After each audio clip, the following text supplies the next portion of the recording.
ಆತ್ಮೀಯ H16 news ಅರ್ಥಾತ್ ಹೇ ಸೀತಾರಾಮ್ಗೆ ಸ್ವಾಗತ. ನಾನು ನಿಮ್ಮವ MI ಅಥವಾ ಮಲ್ಲಪ್ಪ ಜೋತಾವರ್. ಆದ್ಮೇಲೆ 2 ದಿನ ಮುಂದೆ ಹಾಕಿದ್ದೀರಿ. ಬಂದರು ನಮ್ಮ ಸಕ್ಕರೆ ಮಿನಿಸ್ಟರು ಶಿವಾನಂದ ಪಾಟೀಲರು. ಪಾಪ ಅವ್ರ ಕಾರ್ ಮೇಲೆ ಚಪ್ಪಲಿ ಹೋಗಿದ್ರೆ ಯಾರೋ ಇರ್ಬೋದು, ಅವರು ನೋವಾಗಿದೆ.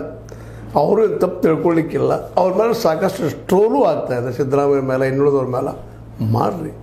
ಯಾಕಂದರೆ ಟ್ರೋಲ್ ಮಾಡೋದು, ಟೀಕೆ ಮಾಡೋದು, ಜೊತೆಗೆ ಒಂದಿಷ್ಟು ವಿಮರ್ಶೆ ಮಾಡೋದು ಇವು ನಡೆಯುವಂಥವ.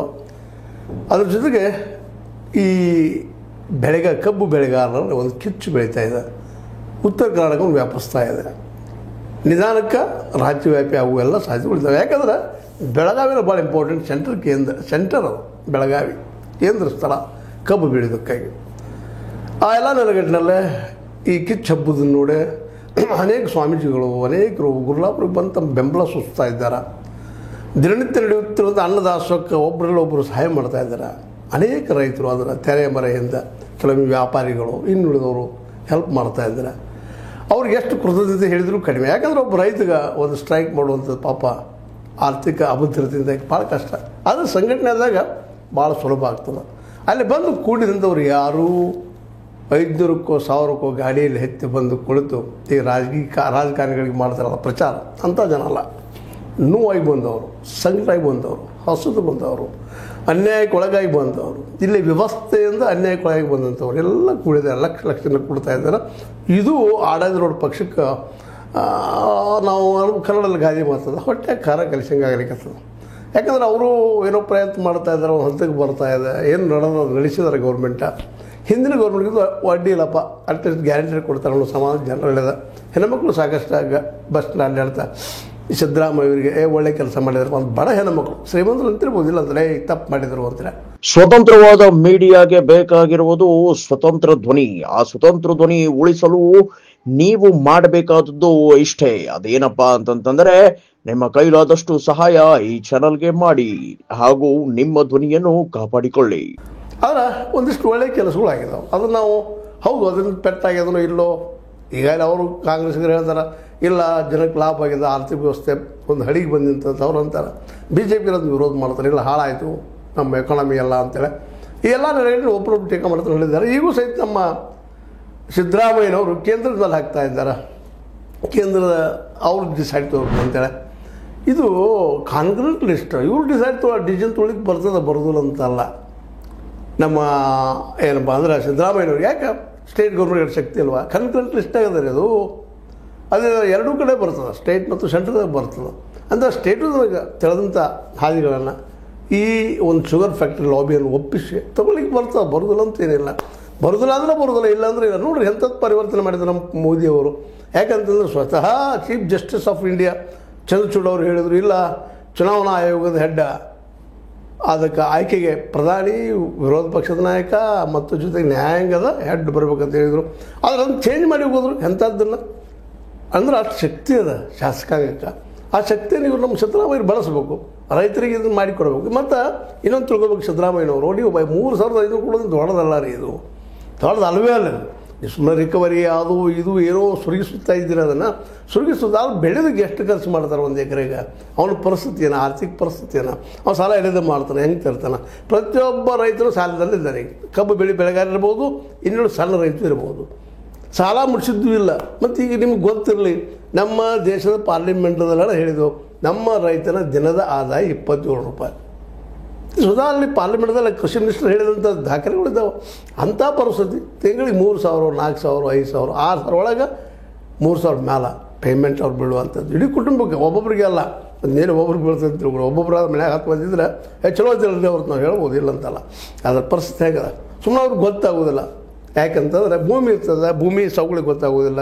ಅದು ಬರ್ತಾ ಇರ್ತದೆ, ವರ್ಷಗಳಲ್ಲಿ ಕಾಯೋದಿರ್ತದೆ, ಕಾದಾಗ ಸಾಲ ಮಾಡೋದಿರ್ತದೆ, ಸಾಲ ಮಾಡಿದ್ರೆ ಹಾಕೋದಿರ್ತದೆ. ಹಾಗೆ ಅದು ಮತ್ತೊಮ್ಮೆ ಸಾಲಕ್ಕೆ ರೆಡಿ ಆಗ್ತದೆ.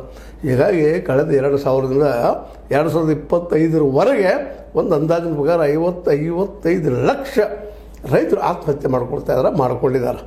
ಇನ್ನೊಂದು ಆತ್ಮಹತ್ಯೆ ಮಾಡ್ಕೊಳ್ತಾ ಇದ್ದಾರೆ ಸಾಲಕ್ಕಾಗಿ. ಕೆಲವೊಂದು ಪಬ್ಲಿಕ್ ಆಗ್ತಾವೆ, ಕೆಲವೊಂದು ಪಬ್ಲಿಷ್ ಆಗೇ ಹೋಗ್ತಾವೆ. ಆ ಮತ್ತು ಬೇರೆ ಏನೂ ಇರಲಿ, ಇಲ್ಲಿವರೆಗೆ ಇದೆಲ್ಲ ಪರಿಹಾರ ಆಗಬೇಕಾಯ್ತು. 75 ವರ್ಷಗಳ ಇತಿಹಾಸದಲ್ಲಿ ನಾವು ಸ್ವಲ್ಪ ಸಿಕ್ಕ ಪ್ರಜಾಪ್ರಭುತ್ವದಲ್ಲ ಆದರೆ ಆಗಿಲ್ಲ. ಅದಕ್ಕೆ ಅಂಬೇಡ್ಕರ್ ಅವ್ರು ಹೇಳ್ತಾ ಇದ್ರು, ನಾನು ರಾಜಕೀಯ ಸ್ವತಂತ್ರ ಕೊಟ್ಟಿರಿ, ಒಬ್ಬರಿಗೆ ಒಂದು ಓಟ್ ಕೊಡುವಂಥದ್ದು ಮಾಡಲಿ, ಆದರೆ ಆರ್ಥಿಕ ಸಮಾನತರಕ್ಕೆ ನನಗೆ ಆಗಲಿಲ್ಲ ಅಂತೇಳಿ. ಯಾಕೆ ಇಲ್ಲಿ ವ್ಯವಸ್ಥೆ ಆ ರೀತಿ ಮಾಡಿ ಹೋಗ್ಬಿಟ್ರಿ ಅವನ್ನ. ಇಲ್ಲಿ ಬುದ್ಧಿವಂತ ವರ್ಗ ಜಾಣರು ಅವ್ರನ್ನ ಇವರಂತ ಹೇಳೋದಿಲ್ಲ, ಎಲ್ಲ ಜಾತಿ ಧರ್ಮಗಳಲ್ಲಿ ಇದ್ದಾರೆ ಅವರು ಬುದ್ಧಿವಂತ ಜನ. ಅವ್ರು ತಮಗೆ ಬೇಕಾದ ವ್ಯವಸ್ಥೆ ಮಾಡ್ಕೊಂಡು ನಾವು ಆರಾಮಿದ್ರೆ ಸಾಕಪ್ಪ, ಊರು ಸಾವಿರ ನಮಗೇನು ಮಾಡೋದು ಅಂತೇಳಿ ಇವ್ರು ಎಷ್ಟು ಬದುಕೋದಕ್ಕೆ ಬಿಟ್ಟ.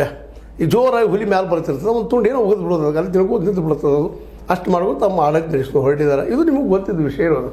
ಹೀಗಾಗಿ ಈ ಸಂದರ್ಭದಲ್ಲೇ ನಾವು ಹೇಳಬೇಕಾಗಿದ್ದು ಏನಪ್ಪ ಅಂದರೆ, ನಿಮ್ಮ ಈ ಒಂದು ಹೋರಾಟದಿಂದಾಗೆ ನಿರಂತರ 8-9 ದಿನಕ್ಕೆ ಬರ್ತಾಯಿದೆ. ಹಾಗೆ ಈ 9 ದಿನಗಳ ಹೋರಾಟದಲ್ಲೇ ಸರ್ಕಾರ ಒಂದಿಷ್ಟೇನೋ ಬೆಂಡ್ ಅಂದರೆ ಅದು ತಪ್ಪು, ಬೆಂಡ್ ಅನ್ನಬಾರ್ದು. ನಾವು ಅದನ್ನು ಅವರು ಹೌದಪ್ಪ ಇದು ಸತ್ಯದ ಕೊಡಬೇಕಾಗ್ತದೆ ಅಂತೇಳಿ. ಯಾಕೆ ಅಷ್ಟು ನೀವು ಗಟ್ಟಿಮುಟ್ಟಾಗಿ ಉಳಿದ್ಬಿಟ್ಟಿದ್ರಿ ಇವತ್ತು.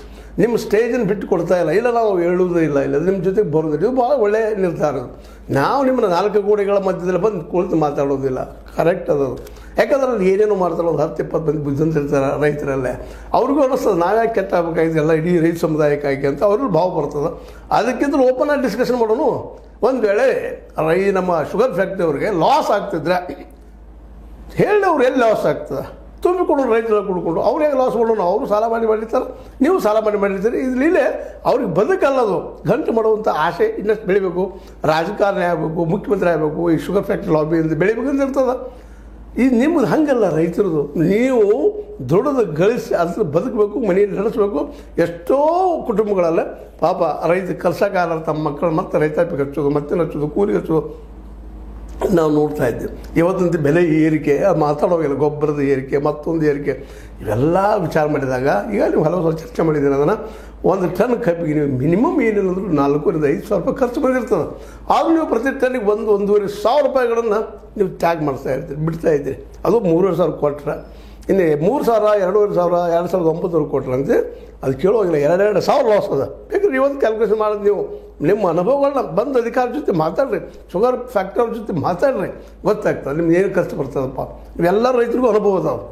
ಒಂದು ಏನಪ್ಪ ಬೀಜ ತರೋರಿಗೆ ಎಷ್ಟು ಬರ್ತದೆ, ಅಲ್ಲಿ ಹೆಂಗೆ ಮೋಸ ಮಾಡ್ತಾರೆ, ಗೊಬ್ಬರದಲ್ಲಿ ಹೆಂಗೆ ಮೋಸ ಮಾಡ್ತಾರೆ, ಗೊಬ್ಬರದಲ್ಲಿ ಎಷ್ಟು ಓಡಾಡ್ತೀರಿ, ಬೀಜ ತರೋಕೆ ಓಡಾಡೋದು, ಗಳೆ ಹೊಡೋದು, ಗಾಢ ಸಾಲು ಬಿಡೋದು, ಸಾಲು ಬಿಟ್ಟು ಬರ್ತಾ ಆ ಕಬ್ಬನ್ನು ಹುಗದ ಬೆಳೆಯೋದು, ಒಂದು ವರ್ಷ ನಾವು ವೇಟ್ ಮಾಡೋದು.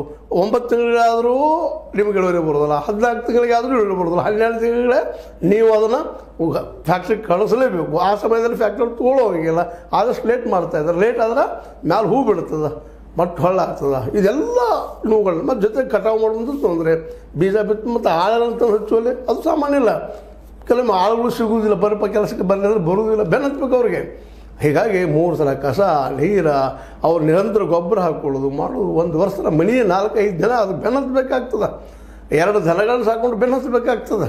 ಯಾಕಪ್ಪ ಅಂತಂದ್ರೆ ಇಷ್ಟೆಲ್ಲ ಮಾಡಿದಾಗ ರೈತ ಆ ವರ್ಷ ಆದ್ಮೇಲೆ ಅದನ್ನ ಕಬ್ಬು ಕಡಿಯಾಗೂ ಬರ್ತಾರೆ ಅವರು ಕಟಾವಕ್ಕೆ. ಅದು ಕಡಿಮೆ ದರವನ್ನು ನಮ್ಮ ಕಟಾವುದಾರರು ಇವರು ಶುಗರ್ ಫ್ಯಾಕ್ಟ್ರಿ ಕೊಡ್ತಾರೆ. ನಿನ್ನೆ MP ಪಾಟೀಲ್ ಹೇಳಿದ್ರಿಲ್ಲ, ಉತ್ತರ ಭಾರತದಲ್ಲೂ ಕಟಾವು ಮತ್ತು ಸಾರಿಗೆ ಅದು ಫ್ಯಾಕ್ಟ್ರಿ ಎಲ್ಲ ಕುಡಿಸ್ಕೊಂಡು ಇವು ಕೊಟ್ಟಿರ್ತಾರೆ ಅಂತ ಹೇಳಿದ್ರು ಅವ್ರು.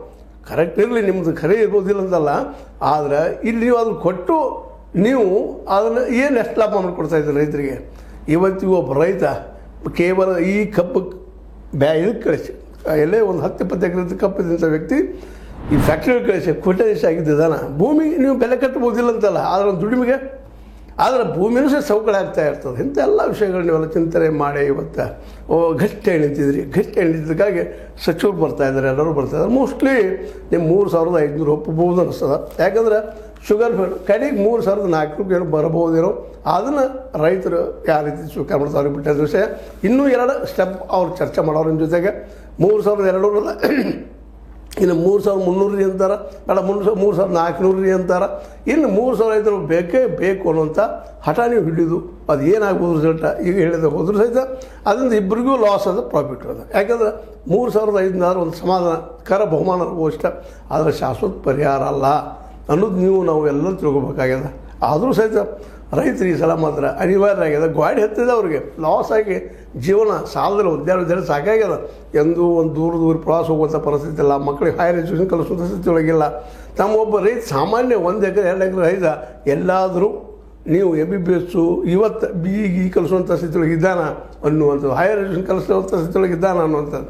ಯಾಕಂದ್ರೆ ಯಾವ ರೀತಿ ಫೀಸ್ ಸ್ಟ್ರಕ್ಚರ ಏನು ಎಂತು ಗೌರ್ಮೆಂಟ್ ಕಾಲೇಜ್ಗಳು MBBS ಮಾಡ್ಕೊತ ಅವ್ರ ಮಕ್ಕಳು ಎಷ್ಟು ಖರ್ಚು ಮಾಡ್ಬೇಕಾಗ್ತದೆ, ಯಾರ್ಯಾರು ಕಾಲು ಇಡಬೇಕಾಗ್ತದೆ, ಬ್ಯಾಂಕರ್ಗಳು ಕಾಲು ಎಷ್ಟು ಇಡಬೇಕಾಗ್ತದೆ, ಇದನ್ನೆಲ್ಲ ನೆನಪಿಸ್ಕೊಂಡಾಗ ಇವ್ರು ಕೊಡುತ್ತಿರೋದು 3500 ಇವ್ರ ಮಕ್ಕಳ ಮತ್ತೆ ಎಲ್ಲ ಕಡೆ ಹೋಗ್ತಿದೆ. ಯಾಕಂದ್ರೆ ಫುಲ್ ಅವ್ರು ಬಂಡವಾಳ ಹಾಕಿರ್ತಾರೆ ಪಾಪ ಅವ್ರು ಅನ್ನುವಾಗ 500 ಕೋಟಿ 1000 ಕೋಟಿ ಹಾಕಿರ್ತಾರೆ ಅಂತ ಹೇಳ್ತಾರೆ.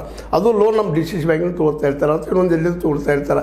ಅದು ತೊಗೊಂಡು ಇಲ್ಲಿ ದುಡಿಮೆ ತಗೊಂಡು ಇಲ್ಲೇ ಒಂದು ಪ್ರಾಡಕ್ಟ್ ಅಲ್ಲ, ಶುಗರ್ ತೆಗಿತಾರೆ, ಬಳ್ಳಿ ತೆಗಿತಾರೆ, ಸೆರೆ ಮಾಡಿಸ್ತಾರೆ, ಅದ್ರ ಜೊತೆಗೆ ಈ ಹೊಸ ಮತ್ತು ಟೆಕ್ನಾಲಜಿ ಬಳಸಿ ಎಥನಾಲ್ ಮಾಡ್ಕೊಂಡು ಅಲ್ಲೂ ಲಾಭ ಮಾಡ್ಕೊಳ್ತಾರೆ. ಆದರೆ ಆ ಲಾಭದ ಬಗ್ಗೆ ಮಾತಾಡೋದು ಬೇಡ ಅಂತ ಹೇಳ್ತಾರೆ. ಆದರೂ ಎಲ್ಲರೂ ಇಲ್ಲ ರೈತರಿಗೆ ನಾವು ಅನುಕೂಲ ಮಾಡ್ತೀವಿ ಅಂತ ಮಾತಾಡ್ತಾರೆ. ಇವತ್ತು ನಮ್ಮ ಎಲ್ಲ ಉಸ್ತುವಾರಿ ಇರ್ಬೋದು, ಸತೀಶ್ ಅವರು, ನಮ್ಮ ಲಕ್ಷ್ಮೀ ಹೆಬ್ಬಾಳ್ಕರ್ ಇರ್ಬೋದು, ಇನ್ನುಳಿದ ಎಲ್ಲ ಸಚಿವರಾಗಿರ್ಬೋದು, ಎಲ್ಲರೂ ಮಾತಾಡ್ತಾರೆ. ಆದರೆ ಅದರ ಕೃತಿಗಳಿಗೊಳಿಸೋದು ಅಷ್ಟೇ ಕಷ್ಟ ಆಗಿದೆ. ಬಟ್ ಈ ಸಲ ನೀವು ಏನು ರೈತರು ಗಟ್ಟಿ ನಿಂತಿದ್ರಿ ಅದು ಪ್ರತಿಫಲ ಮೋಸ್ಟ್ಲಿ ಸಿಗ್ಬೋದು ಅಂತ. ಯಾಕಂದ್ರೆ ಒಂದು ಮಾತನ್ನು ನಾವು ಯಾವಾಗಲೂ ಗಮನದಲ್ಲಿ ಇಟ್ಕೋಬೇಕಾಗ್ತದೆ. ಮೋದಿ ಅವರಷ್ಟು ಕಠೋರ ಮನುಷ್ಯನವರು ಸಿದ್ದರಾಮಯ್ಯ ಅಲ್ಲ. ಸಮಾಜವಾದಿ ಎಲೆಕ್ಟ್ರೇಟ್ ಬಂದಿದ್ದರಿಂದಾಗಿ ಮೋಸ್ಟ್ಲಿ ಅವರು 3500 ಮಾಡೇ ಮಾಡ್ತಾರೆ ಅನ್ನೋದು ಭರವಸೆ ನಮ್ಮೆಲ್ಲರೂ ಭಾಳಷ್ಟು ಅದ. ಇಲ್ಲಾಂದ್ರೆ ಅವರು ಇನ್ನೊಬ್ಬ ಮೋದಿ ಅಂತ ಹೇಳಬೇಕಾಗ್ತದೆ ಅಂತ ಹೇಳ್ತಾ, ಇದು ಇವತ್ತಿನ ಇಲ್ಲಿವರೆಗಿನ ಡೆವಲಪ್ಮೆಂಟ. ನೋಡು ಇನ್ನೇನಾಗ್ತದೆ. ನಾವು ನಿಮ್ಮ ಜೊತೆಗೆ ಇದ್ದೀವಿ, ಹೇಳ್ತಾ ಇರ್ತೀವಿ, ಚರ್ಚಿಸ್ತಾ ಇರ್ತೀವಿ. ನೋಡ್ತಾ ಇರಿ ಸದಾ, ಮತ್ತು ಶೇರ್ ಮಾಡ್ತಾಯಿರಿ, ಅದೇ ರೀತಿ ಕಾಮೆಂಟ್ ಮಾಡ್ತಾಯಿರಿ. ನಮ್ಮ ತಪ್ಪು ಅಂತ ಹೇಳಿ ತಿದ್ಕೊಳ್ತೀವಿ. ಅದಕ್ಕೆಲ್ಲಕ ಇದನ್ನು ಸಬ್ಸ್ಕ್ರೈಬ್ ತಿಳಿಸ್ಬಿಟ್ರೆ H60 ನ್ಯೂಸ್ ಅರ್ಥಾತ್ ಸತ್ಯದ ಕಾಯಿಗಳಿಗೆ ವಂದನೆಗಳು.